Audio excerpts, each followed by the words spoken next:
Hello student, I am Raju Thackeray and welcome in excellent academy Kuradi. तो बच्चों, आज का मेरा जो टॉपिक है ये बहुत ही एक इम्पॉर्टेंट टॉपिक है जिसके बारे में हम लोग आज डिस्कस करने वाले हैं। तो गाइज, ये टॉपिक बड़े ध्यान से सुनना, इस वीडियो को लास्ट तक के सुनना, अंत तक के बराबर गौर से सुनना, क्योंकि मैं आज जो बताने वाला आप लोगों को ये हमारी इंसानों की आज इवोल्यूशन किस प्रकार से हुआ इस बारे में आपको बताने वाला। बहुत सारी चीज़ें ऐसी बताऊंगा कि जो आपको पता नहीं है, कुछ नई नई चीज़ें हैं जिनके बारे में मैं आपको आज बताने वाला। तो गाइज़, अगर आपको अंत में वीडियो के अगर अच्छा लगे तो प्लीज़ इस चैनल को सब्सक्राइब करना ना भूलें, क्योंकि चैनल आप जितना सब्सक्राइब करोगे उतना ही मैं अच्छे अच्छे वीडियो आपके लिए बनाते रहूँगा और आपके लिए भेजते रहूँगा गाइज़।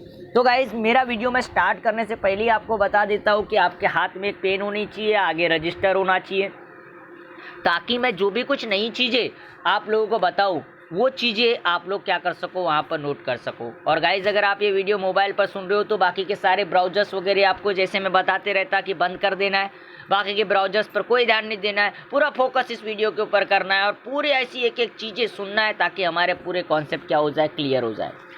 तो गाइज़, आज जो मेरा जो टॉपिक है बहुत एक इम्पॉर्टेंट टॉपिक जिसके बारे में डिस्कस कराऊंगा। ये जो नोट्स आपके सामने दिख रही है तो बताऊंगा ही बताऊंगा, लेकिन इससे ज़्यादा बहुत कुछ आज मैं आपको बताने वाला कि जो आपको बहुत अच्छे तरीके से समझेगा। तो ह्यूमन इवोल्यूशन की जो हमारी शुरुआत होती है, मतलब मॉडर्न मैन का जो इवोल्यूशन कैसे हुआ, आज का जो मैन है हम इस मैन को मॉडर्न मैन बोलते हैं, जिसको हम होमो सैपियंस बोलते हैं। इसका जो इवोल्यूशन किस प्रकार से हुआ तो इसको सबसे पहले थॉमस ह्यूक्सली नाम का साइंटिस्ट था। कौन? देखो, एक बार फिर से बता रहा हूँ, थॉमस ह्यूक्सली नाम का साइंटिस्ट था, कि जिस साइंटिस्ट ने सबसे पहले अपने बुक के अंदर में लिखा था, जिस बुक का नाम था मैन्स प्लेस इन नेचर। एक बार फिर से बुक का नाम बता रहा guys, man place in nature. इस बुक के अंदर में सबसे पहले इस्टेब्लिशमेंट बताया था कि किस तरीके से क्या आया कि इंसान आया। इन्होंने अपने बुक के अंदर में लिखे थे कि इंसान आने के लिए पहले एप्स आए, मंकी आया, मंकी से एप्स आया और एप्स से फिर क्या आया, इंसान आया।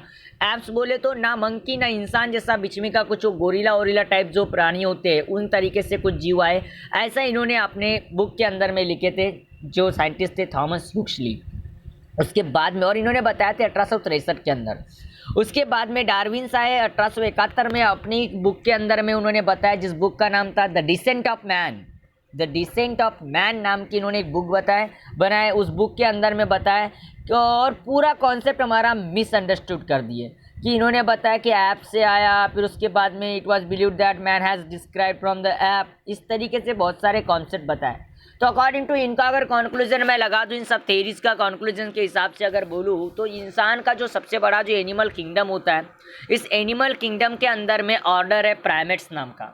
आपको पता है ना कि जनरली अपना जो क्लासिफिकेशन होता है, किंगडम होते हैं, सब किंगडम होते हैं, फिर उसके बाद में तुम्हारे क्लास, सब क्लास, ऑर्डर वगैरह, ये सब चीज़ें छोटे छोटे ग्रुप होते जाते हैं। तो उसमें एक ऑर्डर है प्राइमेट नाम का, और प्राइमेट के अंदर में एक क्लास है मैमलिया नाम की। और मैमलिया क्लास के अंदर में प्रोजिमिन्स नाम के प्रोजिम्स आते हैं, कुछ मंकीज आते हैं और कुछ क्या आते हैं, एप्स आते हैं। तो ये इस तरीके से हुआ। तो जब हम प्राइमेट्स को हमने अगर इसको क्लासीफाइड किए तो इसके दो सब ऑर्डर बनते हैं, जिसका नाम है एक प्रोजिमी और दूसरा नाम है एंथ्रोपोइडी। एक प्रोजिमी और दूसरा एंथ्रोपोइडिया नाम के ऐसे दो सब ऑर्डर होते हैं। और प्रोजिमी के अंदर में क्या आते हैं, ल्यूमर्स। आपको अगर देखोगे तो ल्यूमर्स जैसे खाडी जैसे कुछ आपको जीव दिखाई देंगे, है ना। उसके बाद में लॉरीज वगैरह आएंगे इसके अंदर में, जो आपको बिल्कुल एग्जैक्ट टार्जियर्स आएंगे, ये सब इसके अंदर में आते हैं प्रोजिमी के अंदर। और सब ऑर्डर जो तुम्हारा है एंथ्रोपोइडिया, इसके अंदर में न्यू वर्ल्ड मंकी आता है, ओल्ड वर्ल्ड मंकी आता है और ऐप और मैन आते हैं। तो ऐप और मैन को होमिनॉइडी बोलते हैं। क्या बोलते हैं? होमिनॉइडी, ऐप एंड मैन को। फिर उसके बाद में जो होमिनॉइडी होते हैं, जो ऐप और मैन ये दोनों चीज़ें, जैसे गोरिल्ला ओरिल्ला टाइप और जो इंसान है, इनके जैसे जो एनिमल्स थे ये होमिनॉइडी में है। और इनसे फिर क्या हुआ, बाकी सारे जीवों का क्या हुआ, ओरिजिन हुआ, ऐसा माना जाता है। तो इस हिस्ट्री को सबसे पहले अगर मैं शुरुआत करूँ तो सबसे पहले ह्यूमन बीइंग का इवोल्यूशन अगर हुआ, तो सबसे पहले अगर ह्यूमन बीइंग का इवोल्यूशन के अगर हम फॉसिल्स देखें तो फॉसिल्स के हिसाब से हमको पाया जाता है कि सबसे पहले 3 स्टेजेस में इसका इवोल्यूशन हुआ। 3 स्टेजेस में इवोल्यूशन हुआ। तो इसमें पहले अगर देखोगे तो ऐप लाइक स्टेजेस रही होगी। पहली स्टेज ऐप स्टेज थी, जो 30 मिलियन ईयर एगो थी, जिसके अंदर में अगर देखोगे तो प्रोप्लियोपिथेकस, ड्रायोपिथेकस जैसे एप्स उसके अंदर में आते थे। उसके बाद में एपमैन लाइक स्टेज आई, मतलब ज़्यादा कैरेक्टर ऐप के और कम कैरेक्टर मैन के। फिर उसके बाद में हमारी जो स्टेज है वो मेन स्टेज है, जिसके अंदर प्री हिस्टोरिक मैन और हम लोग आते हैं। तो सबसे पहले गाइज हम स्टेप बाय स्टेप देखेंगे। तो सबसे पहले अगर मैन की शुरुआत हो रही है तो ऐप से शुरुआत हुई, तो सबसे पहले प्रोप्लियोपिथेकस आया। तो जो मंकी जैसा तो नहीं, मंकी जैसा कुछ एंसेस्टर था कि जो हम प्रोप्लियोपिथेकस बोल सकते हैं। और ये ओलिगोशिन नाम के इपोज के अंदर में रहता था। नियर अबाउट अगर देखेंगे तो 30 बिलियन ईयर एगो उस इपोज के अंदर में 30 मिलियन ईयर एगो ये इपोज के अंदर में पाया जाता था। और इसके फॉसिल्स जो थे फायुम इजिप्ट के अंदर में पाए गए। इसके फॉसिल्स कहाँ पाए गए? ऐप लाइक एनिमल जो हुआ इसके इजिप्ट के अंदर में इसके फॉसिल्स पाए गए। और उसके फॉसिल्स वहाँ पर, फॉसिल्स मतलब उसके अवशेष, जॉ और टीथ के अवशेष वहाँ पर हम लोग मिले थे। और इनको आगे जा कर के मेयर नाम के साइंटिस्ट ने इनको एक सिम्पसन नाम का एक नया नाम दिया। उसके बाद में गाइज ड्रायोपिथेकस आया। ड्रायोपिथेकस का अगर फॉसिल्स अगर देखें तो लेक विक्टोरिया ऑफ अफ्रीका में पाए गए। वो चिंपांजी जैसे उसकी सिमिलैरिटीज वहाँ पर दिखाई देती थी, चिंपांजी जैसे उसकी सिमिलैरिटीज़। और कुछ फॉसिल्स उसके हरितलिंगा बिलासपुर के अंदर में, हिमाचल प्रदेश के अंदर में भी पाए गए थे। उसके बाद में रामापिथेकस आया जो शिवालिक हिल्स और इंडिया के अंदर में उसके फॉसिल्स पाए गए। उसके बाद में ऑस्ट्रेलोपिथेकस आया। ऑस्ट्रेलोपिथेकस में कुछ कैरेक्टर, आधे कैरेक्टर किसके थे? ऐप के थे, आधे कैरेक्टर मेन के थे, जिस हिसाब से उनके अंदर में वो पाया गया। और इसके फॉसिल्स हमको पाए गए थे। और ऑस्ट्रेलोपिथेकस के फॉसिल्स हमको पाए गए थे तो साउथ अफ्रीका के अंदर टैंग नाम की सिटी थी, वहाँ पर इसके वर्कर लोग लाइम क्यूरी में काम कर रहे थे, वहाँ पर इनके फॉसिल्स पाए गए। फिर उसके बाद में ऑस्ट्रेलोपिथेकस के बाद में अगर देखोगे तो आपको होमो हैबिलिस आया। होमो हैबिलिस के बाद में हिलबर्ग मैन आया, नेंदरथल मैन आया, नेंदरथल मैन के बाद में क्रो मैग्नन मैन आया, क्रो मैग्नन मैन के बाद में मॉडर्न मैन आया। तो ऐसे हिस्ट्रीज की इवोल्यूशन के बना लेना ताकि आप लोग अंडरस्टैंडिंग के लिए अच्छा हो। तो अब मैं पूरे टॉपिक के ऊपर आता, टॉपिक से आपको समझाने का प्रयास करता। तो देखो, human evolution approximately 7 crore year ago हुआ है। तो इसका सीक्वेंशियल हिस्ट्री अगर देखें तो अगर मान के चलो कि सबसे पहले डायनासोर्स थे, 7 करोड़ ईयर एगो डायनासोर्स थे। और उसके साथ में कुछ मंकी लाइक एनिमल्स थे जिनको हम बोल सकते हैं कि मैमल्स, ल्यूमर टाइप्स, जो मैमल्स उस सेम टाइम के अंदर में रहते थे गाइस। तो उस समय पर क्या हुआ कि वो रहने के वजह से उस समय पर, लेकिन डायनासोर्स उस समय पर 7 करोड़ ईयर से को डायनासोर क्या हो गए? डिस्टिंक्ट हो, मतलब डिस्ट्रॉयड हो गए। क्योंकि एक बहुत सा बड़ा सा एस्ट्रोनॉइड धरती के तरफ आया। और एस्ट्रोनॉइड जब धरती के, मतलब आग का गोला टाइप एस्ट्रोनॉइड्स होते हैं कि जनरली आपको पता है कि मार्स वगैरह के पास में आपको एस्ट्रोनॉइड पाए जाएंगे, आपने 9th क्लास में पढ़े हो। तो गाइज वहाँ पर एस्ट्रोनॉइड वो अर्थ के ऊपर आया, इसकी वजह से हीट बहुत प्रोड्यूस हुई और हीट प्रोड्यूस होने की वजह से पूरे डायनासोर्स मर गए। लेकिन मैमल्स बच गए क्योंकि ज़मीन के अंदर रहना चालू कर दिए थे इन्होंने।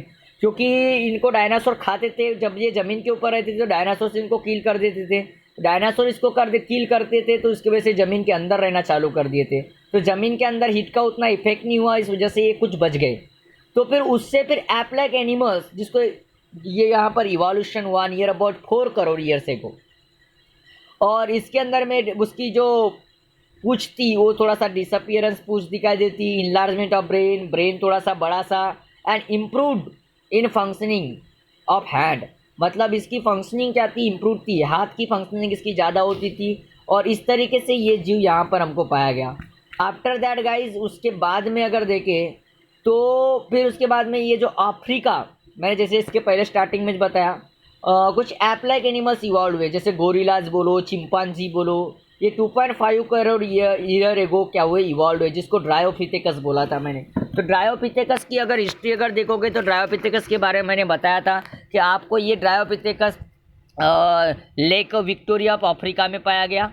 और इसके अंदर में अगर इसके कुछ रिसेंटली फॉसिल्स हिमाचल प्रदेश में भी पाए गए। हरितलिंगा बिलासपुर डिस्ट्रिक्ट के अंदर में आता है हिमाचल प्रदेश में, वहाँ पर भी इसके फॉसिल्स पाए गए हैं। और ड्रायोपिथेकस के, मतलब वहाँ भी ये जीव उस समय पर पाए जाते रहे होंगे।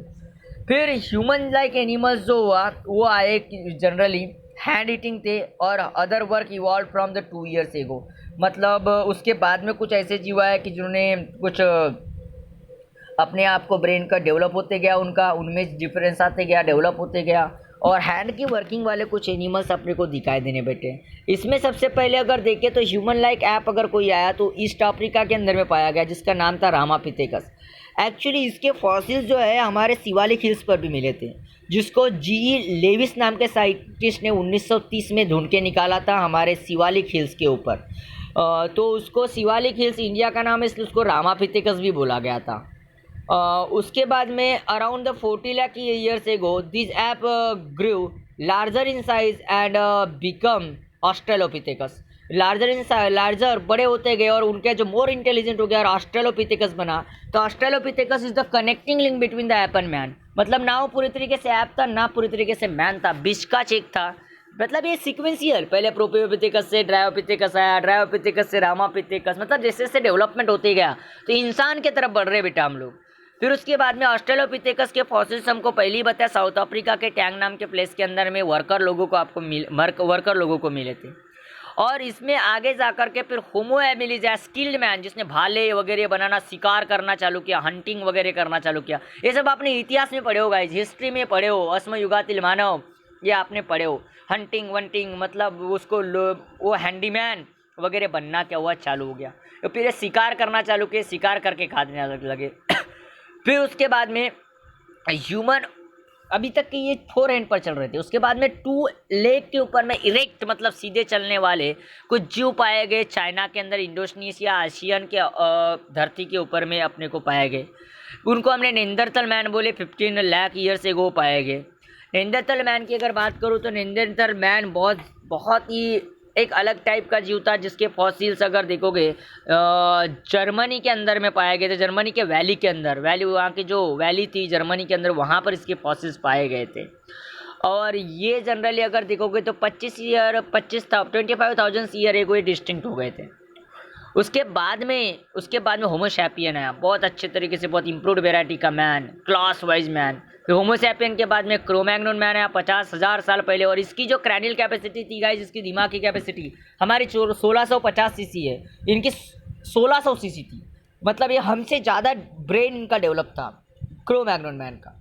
फिर उसके बाद में मॉडर्न मैन आया जो अभी हम लोग देख रहे हैं। तो ऐसे इंसान की डेवलपमेंट हुआ। और ये मैं थोड़ा सा शॉर्ट में इस वीडियो को गाइज मैंने ख़त्म कर दिया। इस तरीके से इसको याद रखना, थोड़ा हिस्ट्री जैसा पढ़ना, आपको आसानी से वीडियो समझ में आ जाएगा guys. Thank you so for watching this videos.